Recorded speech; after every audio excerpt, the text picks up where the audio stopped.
télévision na pesi bino penza mbote na tondi samene sengo ya kukuta na bino lisusu mokolo ya lelo na nzela ya masolo na biso ya lokota ya Lingala masolo ya polele sika tokuta na kapoto lobela makambo ezali koleka na Congo démocratique mboka na biso mbote na bino banso bipai bokozali baku ya kolanda biso mokolo ya lelo uta Kinshasa engumba mokonzi ya République démocratique du Congo masolo ezali kosalema na tango na Congo démocratique mitu ya bato za penza ya ko telema manera bato za attendu na Congo démocratique likambo ya mokambi ya seni ekosuka ndenge nini mboso kodi ya mponga mokambi ya Assemblée nationale andimi kwanterene ndeko na biso denika dima na bandeko po kamba bureau ya seni ekosuka ndenge nini chef de l'état akotia signature pour le cas ekolekate kozala ndenge nini eza makambo ezali koleka na mboka na biso Congo bandeko ya lamuka bazalaki na marche na bango awa na ville ya Kinshasa na kati na yango ndeko moko azili kama ya liwa beta makineti nyoka eza makambo ezali na mboka na biso eza pasi pe mawa ezali makambo ezali koleka awa na Congo démocratique mboka na biso tokoloba makambo ezali koleka na kati ya mouvement de libération du Congo MLC lingomba ya prophète politique Jean-Pierre Bemba Gombo ezali kotambola boni tokotala pe moko ya na kati ya MLC mwana mboka Alain Mana wasalaki mobembo na province ya Equateur azalaki na ville ya Mbandaka akendaki na bikoro tokoyeba elekaki kuna ndenge nini bayambaki ye babwakisaki ye bilili ekoloba na masolo mokona lelo invité na biso abengami na kombo ya Alain Mana oyo nakopesa mbote mwana mboka mbote mingi ndeko Flori boni yo tata naza bien Alain Mana nakanisi kombo wana ya Imana lobeli bino déjà quelque chose Imana Ngulu azalaki mopanzi sango na OZRT à l'époque office des rois de radio diffusée de télévision OZRT n'époque ya Zaïre azalaki moko ya bapanzi sango akomaki pe moko ya ba militant cadre na kati ya mouvement de libération du Congo MLC oyo azali mwana na ye azana ba trace ya tata na ye Alain Mana mola invité na biso mokona lelo ndeko bonne santé ndeko Flori santé za malamu tozoko bakaka na ngolo nzambe na rythme ya mboka na biso na rythme ya mboka na biso utaki kosala mobembo na province Equateur na ville ya Mbandaka eza ndenge nini merci précisément na salaki mobembo na ville ya Mbandaka ezalaki kaka nzela ya koleka pona koma na bikoro na kanisi okomona ngo etaki mopanzi sango na bilili oyo kolakisa bato mobembo na ngele kimalamu mingi ezalaki mobembo moko ezalaki pona kende pour renforcer capacité ya base électorale oyo Kondo Imana Ngulu atikaki oyebi na ko sala rappel na yepa na yo Imana Ngulu azalaki moto oyo azalaki na bikono na ko benga ye lokola monument atikali monument lelo na 2006 Imana Ngulu azwaki 19500 voix je crois na koki kota la voix na kende boité parce que Imana Ngulu a salité et na informé que Imana Ngulu a existé il na confidentialité parce que misala nezo la kisama partout yango après l'élection no le kaki na bikoro o le kaki na Congo mobimba bi boyebi na mona kiki na yei il faut na kende lisusu na bikoro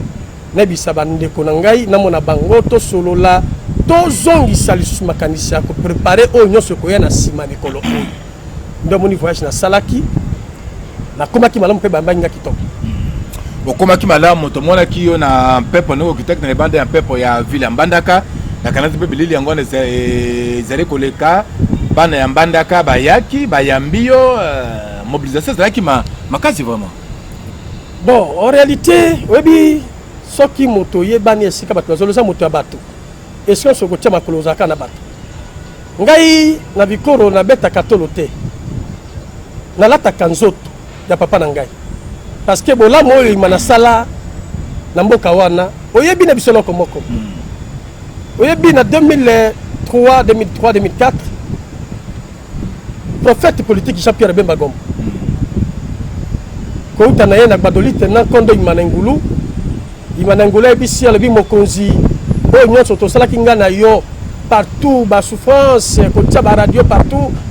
esengeli yo pesaka makoki na tia radio liberté na bikoro webi eloko wana papa asalaka na tango wana na 2003 jamais na bikoro moto asala yango aza te radio liberté na bikoro na 2003 ezalaki lokola moyen ya communication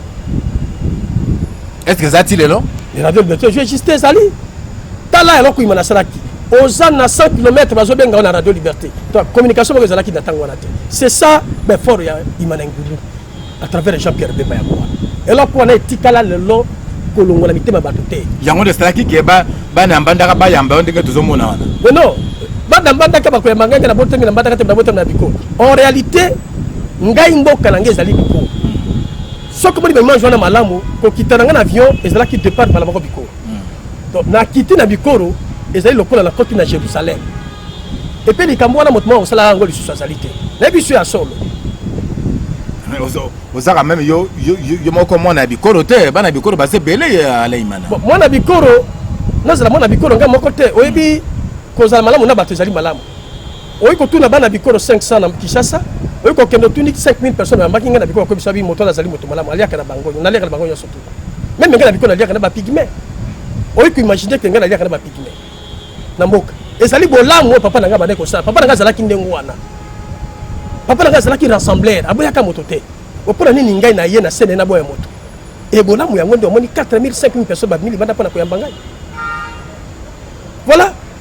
de confleurir bolamu e futaka bolamu gangaka lolendo ezakana tina te zala moto ya bato bakolinga yo ndana selo lolendo nga na tali moto asala lolendo te ezali bato basala lolendo ezali bato bazo nié ba fe ya imana ngulu na ngai et na la kisio yango na bililo komona yango et nazo se vanter te biko ezali terrain à vendre te biko ezali mboka bemba o mato kita ezali ya bemba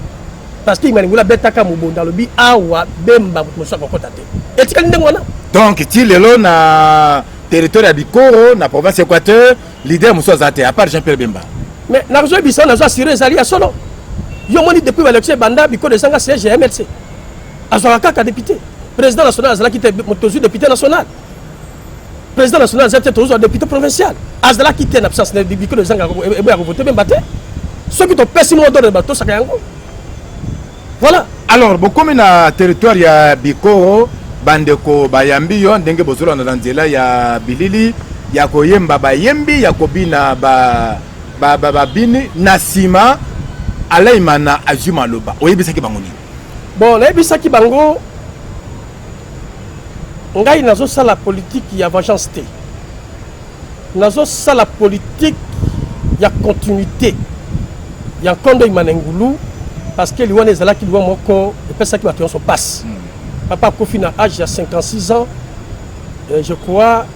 ti lelo mémoire ne ko se la mito ya bana bikolo te c'est ça l'objectif ya liboso ya kobisa bango ya mbale na kede ko bisa bango papa lobaka na ngai na vie politique soki esika nyonso kokende il faut kotala d'abord intérêt ya esiko utaki cela veut dire soki naza na Kinshasa nazwi ntonga nazwi lipapa il faut nazongisa ngo na mboka na ngai et là nazosala pele pa wana nyonso ta bikoro oyo nyonso aza na besoin ya kosala eloko nyonso tu oza na esika nyonso tokanisa bikoro totonga yango tobosa na mboka na biso te toyi kosala nyonso partout na poto na Kinshasa mais bongo mboko oyo bankoko babotaki biso tokanisa c'est ça l'objectif ya Imanenge nakendeki lisusu koyebisa bango ke na nsima imana bitumba esili nano te Jean-Pierre Bemba Gombo elombe mobali abiyaki Jean-Pierre Bemba Gombo elombe mobali abimaki aizongeli biso ayebisi biso nano esili nano te continuité ya misala ebandi kobanda sikoyo mais ere Bemba yei atali ndenge nini mboka ezali ndenge atikaki na ndenge ekomi alobi no oki passe tokosala nini po tomimisa kongo na crise ndo omonaki makambo union sacré bandi union sacré bandi mokonzi mpe na bokasi na ye na ndambo ya badepute bazalaki na biso na assemblée nationale bapesi biso biloko bapesaki biso Bemba tala alobi no nazala bato babundaki mpo na parti nazala bato bayi kosala mpe quelque chose mpo MLC mat akanisi bikoro ere akanisi bikoro apesi nga mosala ndenge nazala ndeko Flori naza na mosala oyo Bemba apesi ngai oyo bana bikoro basangi mpe kobénéficie na yango objectif ya mission na nga kokende na bikoro koyebisa bango tolobaka na kombo ya Bemba awa tolobaka Bemba apesi bino ngai mosala ife lakisama na misala okomona misala yango na kati ya etando na yo okomona yango ezalaki eloko moko depuis bikoro esalema nano te eloko nini kazosalaki na bikoro je crois que nasalaki na bikoro ezali eloko oyo nakoki koyebisa yo nakanisi papa na nga asalaka yango mbala moko na rassemble sur 50 ou 60 chefs coutumiers, on a rassemblé 20 chefs coutumiers. Bon, aussi, dans le secteur Moussoussou, dans le village, 20 chefs coutumiers présents. La Kalisi, à part les 20 chefs coutumiers, na salaki makas. Na kati, ya bokaso nzamba pesinga na ministère nangai, elongo na mokozi nangai, ministre nangai, Jean-Jacques Mbongani. Oyebi, ce qui est là, na loba makambo etali ministère nangai. Depuis ministère de Banda, la santé. La santé. Et le ministre de mon côté a mécanisé déjà 2800 médecins. Mongan a sali. Et puis Mongan, il sait que là, quand on sauté à santé, ça n'a pas été. Azopes, ça député, azopes, ça va être hôpital partout aux autres. Ndé erenga na si na hôtel makambo wana, na bisi mokozi biko bazana besoin, ba mo na pesa ngo na biso koto. Ba ebake to sala ke pa na yo. Donc on a bloqué Mickey et Kendeki wana et Kendeki tika l'hôpital na kombo ya population parce qu'il y a une population biko to na 3 secteurs souffrance et l'équipe biko bazana ambulance était ambulance mo que zalaki camion wana gouverneur même azwa ngo ateka azwa nga bengi pas médecin directeur et comme na mbanda ka déclaration na ndenge na ye azwi atiki biko vite ça tala pas biko okolongwa bikoro mbanda ka pokene bikoro ils ont 128 km okolongwa bikoro pokene iboko 180 km. Dans la superficie, on a ambulance et santé. Ah, passe. C'est quoi ceux qui sont malades?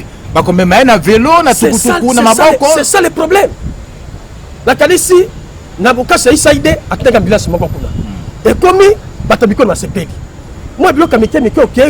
la Kalisi, la Kolobaming, la Katia, Malobate, mais au comment on a bilili, elle est commis, Biko Babeti Mabok, en tout cas, Totinda qui moana, Azamo Bouden Labiso. Oh, papa na ebisa kibiso abande ko sala pa na biso yo sala yango na soki mokako ba chef ko bandi singai ba pesingai ba longe ba bisinga ba pesinga ba directive ba yepe ba sali nyonso ba sala ki pona ngai pona lata bokonjo na lati yango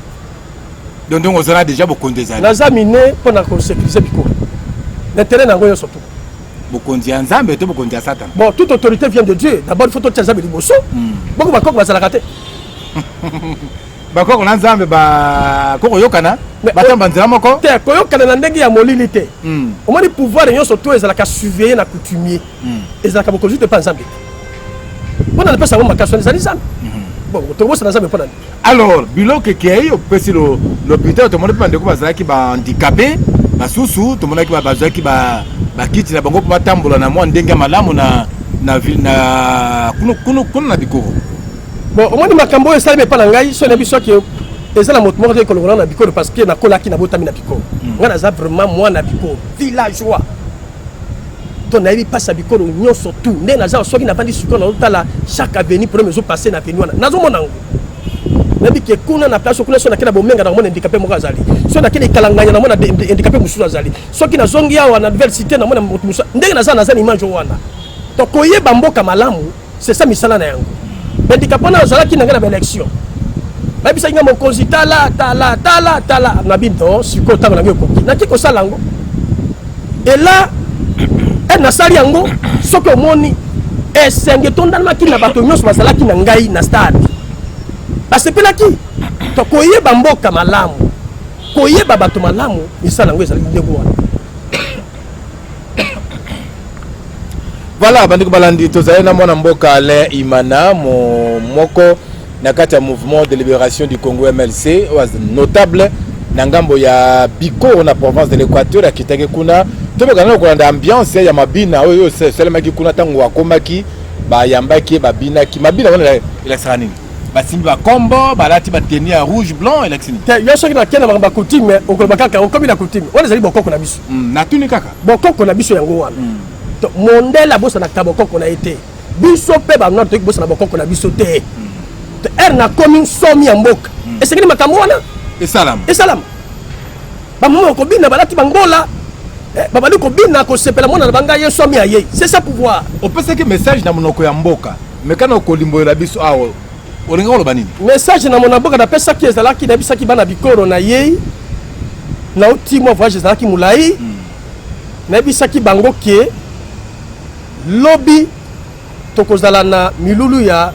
kondo imanengulu ya mes mais na sengi na bino nyonso na poko tokutana na veiller bozwa bankombo na bino baliste bino so boyamba ngi bo pesa président territorial to azali représenter médecin na bikoro bongo tokokuta na nga na bino aussi ça masolo mosusu et puis na beti 7 moi si moko ya bikolo ya izanga te pourquoi na memaki 900 chaussures ya basi 900 na sala ki cadeau moko inattendu ba mare ko imaginer te mais na pesi bango 900 chaussures dame bon le bon OK bon à la 700 bon à la 800 bon ya lobi boko joya yango c'est ça message de cela qui na mboka na yango.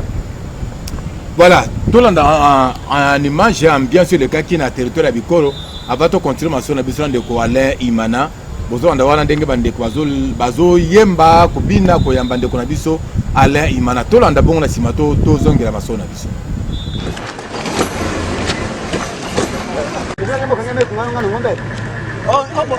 Donc, quand il y a un motel, il y a un camion, on va coûter. Allez, il y a un problème,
Sengo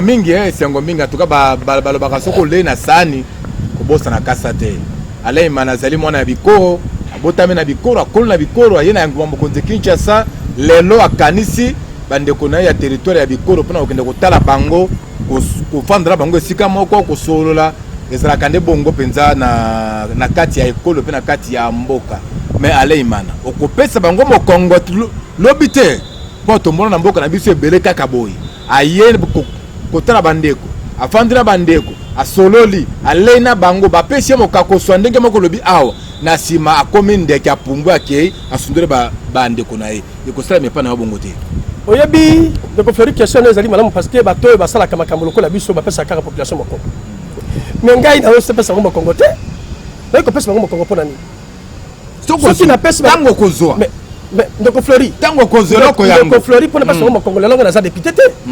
nazosiege esika moko te me ndambo oyo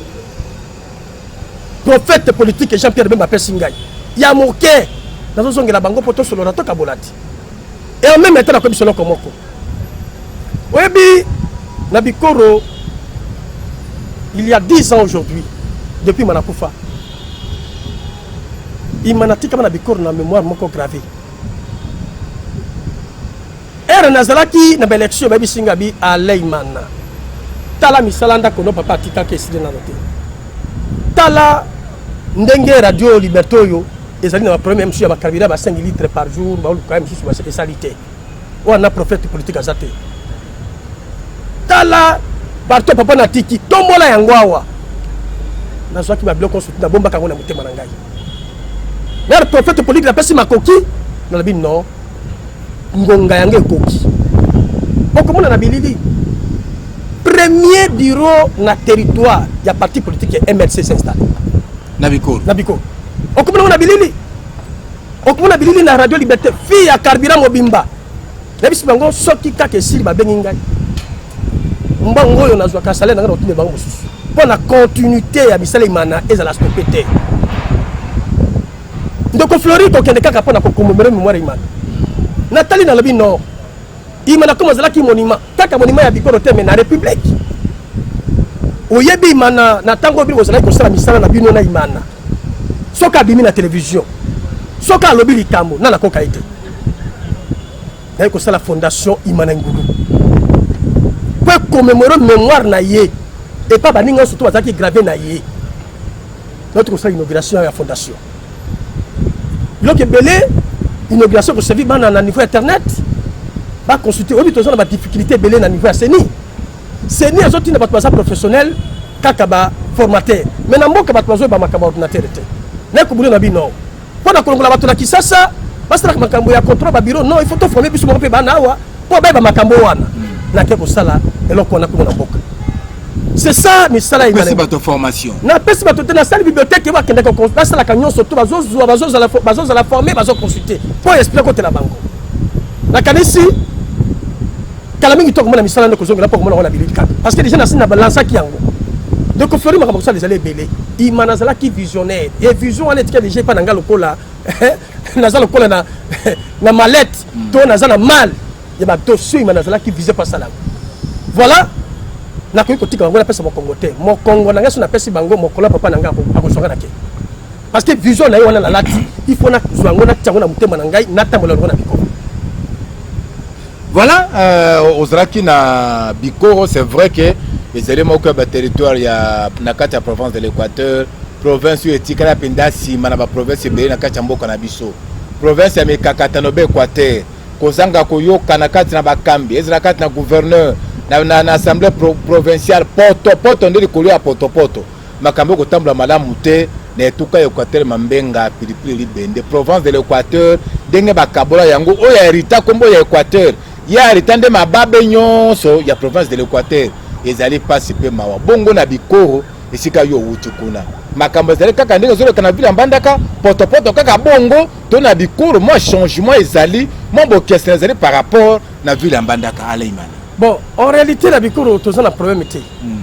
En tout cas, 2 députés nationaux, la Bikoro, Mazo Kanamalamou, on aura Foster Boïka, on aura Papi Bikaz.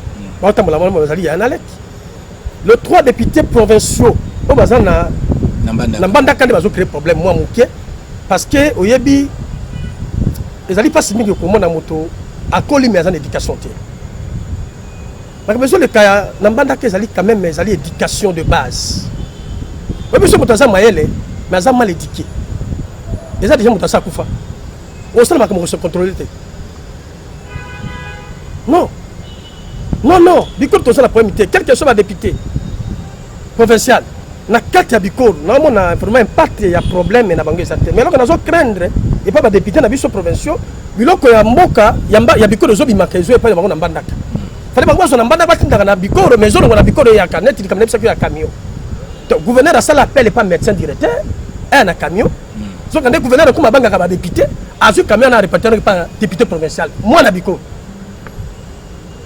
Et donc on a dit mais sacrifier ne pas sacrifier territoire, hôpital et pour un individu député. Bon, voilà. Mais na Bikoro likabezate. Ba député malais nationaux baza inu provinciaux ba kende mbandaka des ordres na bango na gouverneur na bango. Bon, peut-être on se comprendre bala muté, je suis Zamabé. Bon, on les autres concernés ngatenga na za député te na za gouverneur te. Outina na territoire Bikoro za lokola liso ya pona biso basusu litoyi monoko pamba te yo uti kuna au vivre makambo sele ko leka lelo na territoire ya Bikoro ba konja mboka bazali ko randa biso ala imana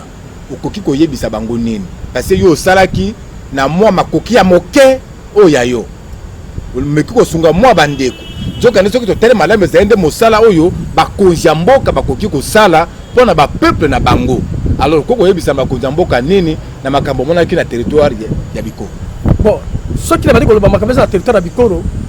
par rapport na toto zala ngwe ko sala mati. Ataka moke kaka. Bon, ya moke na wiko senga ni. Na uti Bikoro na moni ba pesa ka mbongo e pa gouverneur bongo sanzela. Azuka ka traiter a gratter agwa ki mabanga mususu ki mabulu ezali. Nzele za mabi. Nzele za. Eza malamu te. Na Bikoro na kei no hôpital na kina ba niveau ba administration na moni kaka ndenge na tikaki après 2 ans ezaka ndenge wani. Il n'y a rien qui change. Il y a des députés exécutifs ezali, gouverneur azali, il n'y a rien. Na bik ba réclamation belé, ba impayement, ba mbongo zokoma ba retard, mbongo futa mina Kinshasa pa na futa na Bikoro salam sous 3 semaines, ba tondi province de la bateau ya ba futa mbongo. C'est exemple que moi il faut qu'on regrette. Na kina Bikoro, eloko na ko senge pa ya gouvernement congolais. Bikoro ezali terre promise, ezali territoire moko réserve stratégique à la République. Il y a beaucoup de choses na Bikoro. Mais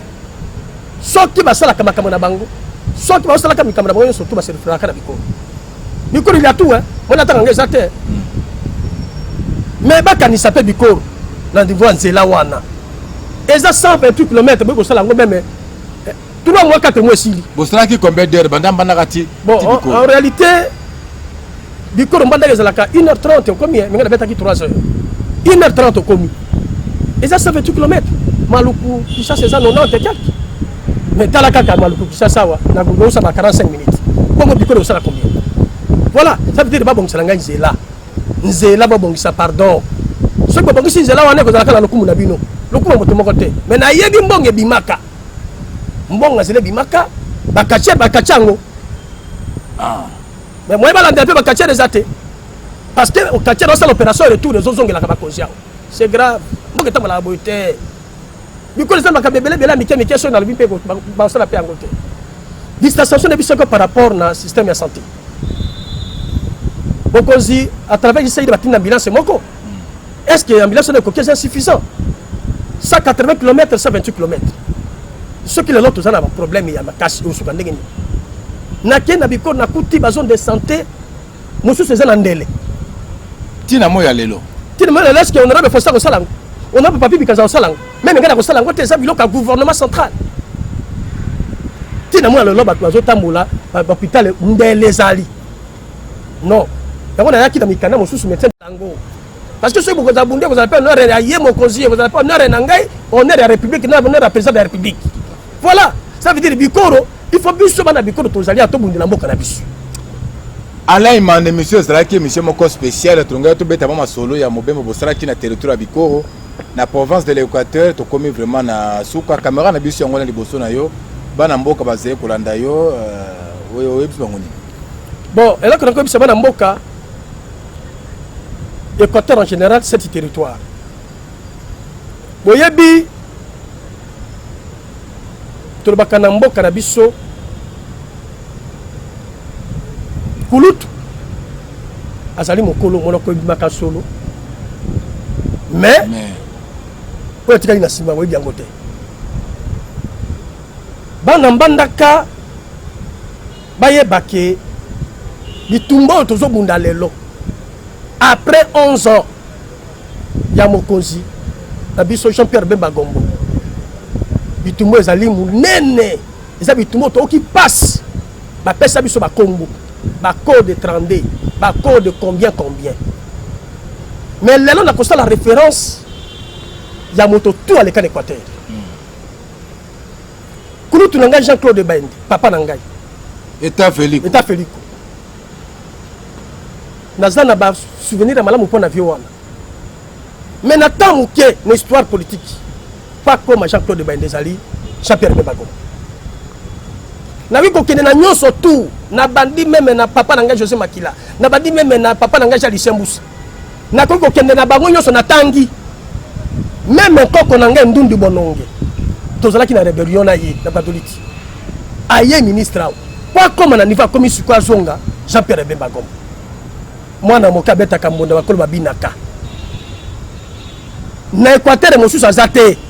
même professeur Bongongo pas comme a ti parti sika comme Jean-Pierre Bemba Gombo motasala kandenge nini pona bato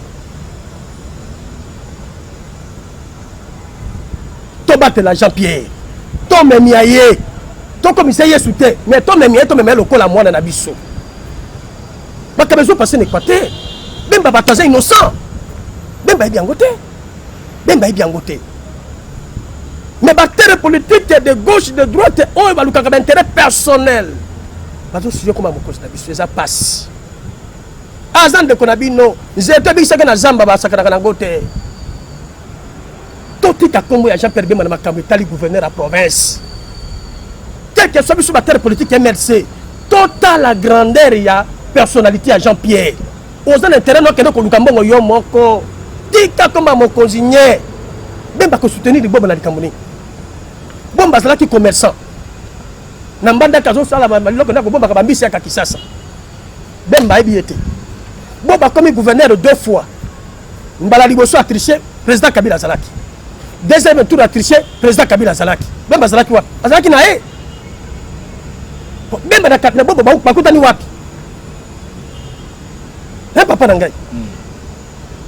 bon Équateur ba notable ba grand notable nzeto ebikisaki bato na zamba sakana kana ngote to pesa mokozi na biso respect